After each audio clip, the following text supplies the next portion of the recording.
It is the year 1980 of the Third Age.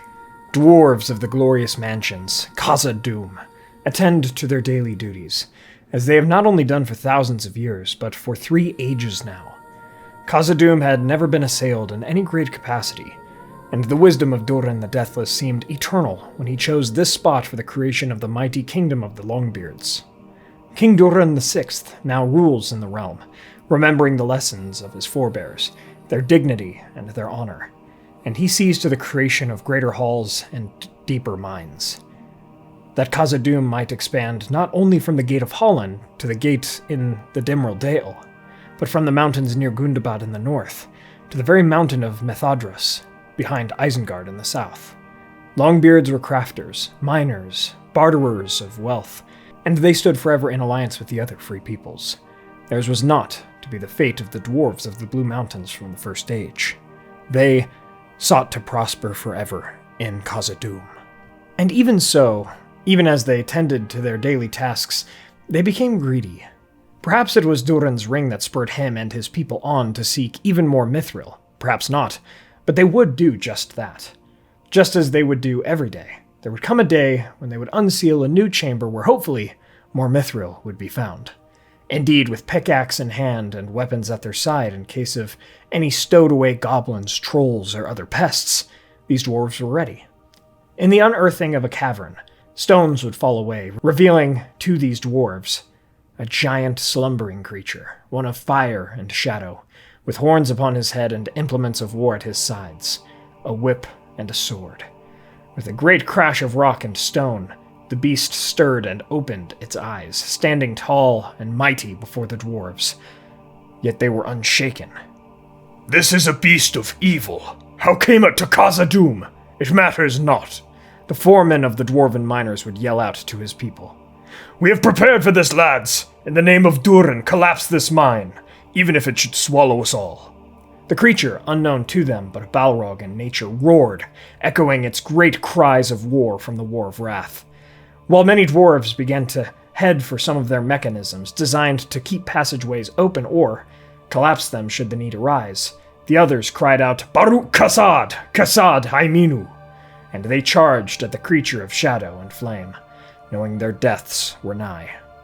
The other dwarves made it to their mechanisms, and with one last look at their comrades, they sundered the newly opened mine of that part of Khazad-dûm, watching in sorrow at the warriors that were being slain by the Balrog, and the veins of Mithril in the earthen wall behind them fall away from them, as the rocks began tumbling, collapsing the entrance to the mine, but also causing a great tremor, one that shook the foundations of stone, and even as the Balrog was still awakening, rocks tumbled all around him, sealing his fate, as it should have been in the First Age, sending his spirit beyond the circles of the world. The dwarves who survived this encounter would waste no time in finding King Durin and relaying their tale. His ring of power would stir his heart towards anger when he heard of the forfeited Mithril, but some other wisdom took hold as well, and he felt sorrow and pride instead, for his dwarves had done their duty and prevented this ancient evil from escaping into the greater kingdom. Durin pondered what this enemy was, how long it had been there, what damage it would have caused to him and his people, and if there were any more lurking under the mountains. He questioned these things for many years, as he commanded his dwarves to slow their progress in the mines for a time, going in greater numbers into mines that were already discovered in search of Mithril, and ensuring that the mechanisms to collapse the tunnels were always in place should that need arise again. He would have statues of the miners lost to the creature, made in gold, and placed in his great hall as a memorial of their sacrifice. But despite his worries, no such creature would ever appear in Khazad-dûm again. Eventually, the dwarves would relax their worries, and Durin's throne would pass on to his son, Nain I, and so forth. Their search of Mithril would continue unabated, as the Ring of Power at the heart of the kingdom did make them more greedy, yes, but perhaps it also gave them some luck in fulfilling that greed. More weapons and armor of the dwarves would become infused with Mithril, and the kingdom would serve as a mighty guard of Eriador from any threats under or over the mountains from the east for centuries to come. Now here is where this theory gets quite complex. Without the fall of Khazad-dûm, yes, Erebor and the Iron Hills would still be dwarven settlements, colonies of the Longbeards beneath the rule of the king in Khazad-dûm, but many, many things would change. To start, Nimrodel would not flee Lorien, seeing that there was no shadow spreading from Khazad-dûm, meaning she and King Amroth would eventually rule together, as she would come to forsake her hatred of the elves of Beleriand and eventually consent to a marriage with him at long last, meaning Celeborn and Galadriel would, yes, be great in status there, but they would not rule in Lothlorien. With the dwarves still in Khazad-dûm, they would not feel the need to migrate from Erebor into the Grey Mountains when they did, at least not in such large numbers, meaning that less dwarves would perish on such an expedition from Erebor to the Grey Mountains, and back. Perhaps that would mean Smaug would not even invade Erebor from the north in this case, but that is a weaker argument on my part, so let's say he still does. In the year 2770, Smaug would attack and take Erebor, forcing those dwarves either into Khazad-dûm or the Iron Hills, or perhaps some towards other colonies in Dunland or the Blue Mountains. Yet the king of Khazad-dûm, whose identity is unknown, as that lineage would be changed with Khazad-dûm remaining, would at once command his people to make ready to slaughter not only Smaug, but many dragons of the north in retaliation. The Longbeards would be far more unified and powerful in this timeline, and would march their armies through the Dimril Dale past Lothlorien, and they would build bridges in the north to cross the Anduin and take the Old Forest Road through Mirkwood. Perhaps the necromancer of Dol Guldur and his servants, orcs, goblins, and others, would attempt to waylay this dwarven host or take Khazad-dûm in their absence, but they would fail utterly, since these dwarves have had so many years to prepare for any sort of conflict. Perhaps there would be some arguments even between the dwarves of Khazad-dûm and the elves of Lorien or Mirkwood during this excursion, but I think they would find common ground in letting them pass to fight a dragon enemy. And so they would come to the ruins of Dale and Erebor, to the people who were creating Laketown, and work with them to assail the dragon.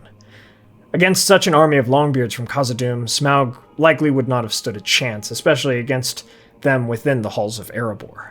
It is probable he would have slain many of them, though, but just as Glaurung was nearly slain by the dwarf lord Azekal, I believe Smaug would find his end. Yet in this chaos, since there would not have been any sort of war of the dwarves and orcs, no attempt to retake Moria, since it was never lost, nor avenge Thror, since he would not have perished, there would be a great conflict for the north about 250 years before the events of the Lord of the Rings, as those numbers of orcs and dwarves and so forth would still swell. But Sauron would learn that, like with Lothlorien, unless he should come to Khazad-dûm himself with the One Ring, and maybe not even then, the Dwarven Kingdom would be nearly impenetrable to him and to his warriors. The dwarves of that realm would forever be a threat to him, if they should ever be bothered to actually fight him. Their greatest weakness would be their desire for greater expansion and greater wealth. Just as it was during the War of the Elves and Sauron in the Second Age, perhaps he could get the dwarves to simply shut their doors and stay inside whenever the time should come for him to launch his final assault on the Free Peoples, and send his shadow over the lands of Middle-earth. Thus Sauron decided, let them keep their dwarven ring, the last of the seven, for their greed served his purpose more. They would never side with Sauron, but they would also not leave their mountains if he kept them there. And so Sauron would learn from his mistake during the War of the Last Alliance, as they did leave their halls, and marched with elves and men on Mordor. But if there was a constant, steady barrage on their gates, they would have to stay in Khazad-dûm to defend their home instead. And so as the years went by, and Gandalf focused all of his intent on ousting Sauron from Dol Guldur, this would eventually happen, and Sauron was content with returning to Mordor and making war in the west. For without the quest of Erebor, since Smaug was already slain by the dwarves, the One Ring would also never be discovered. Bilbo would never be brought into the main events of the world, and Gollum would stay in his caves in the mountains, even though Goblin Town probably also did not exist with so many dwarves in Khazad-dûm. And so, by the late years of the Third Age, the wise were actively looking for the One Ring, as was Saruman, but none would be able to find it. Gollum would be forced to stay elusive, but he would not have many visitors in the mountains, because no one knew he existed, and no one knew that he had found the One Ring in the first place years ago. Far away, in Mordor, Sauron would act swiftly when his Nazgûl, armies of orcs and uruks, trolls and men were ready, and when Saruman his puppet had come to his side, he knew the West would fall even without his One Ring, and he would dominate them. In Rivendell, great councils would be held, and they resolved to stand fighting. And if they could persuade the mighty dwarves of Khazad-dûm, the forces that had been replenished since the death of Smaug, to join them, perhaps they would have a fighting chance against Sauron, as Khazad-dûm was the only realm yet left in the world, except for maybe Lothlorien, that had remained relatively unaltered and unaffected by any evils since their foundation in the Elder Days. And so, even as elves sent emissaries of alliance to Khazad-dûm, orcs who had been planning their siege in the mountains attacked the dwarven gates, forcing the dwarves to shut them suddenly, and, for what they could tell, permanently, so that Khazad-dûm and their great treasuries would remain safe, and all the orcs had to do was keep their siege upon the gates, letting no one in or out. Sauron attacked Gondor in the south with all of his might, not even looking for his one ring.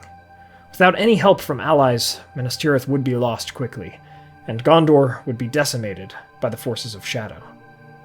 Rohan too would fall before the Uruk-hai of Saruman, while the dwarves remained locked in their home. Yet after armies came from Rivendell and Lorien to the gates of the dwarves, the sieges would be broken, and not all hope would be lost when the new king sent his son to lead the massive hosts of dwarves to join the elves in fighting back against Sauron. The war would last for years, and Middle-earth would see a tremendous and terrible onslaught between Free Peoples and the Shadow.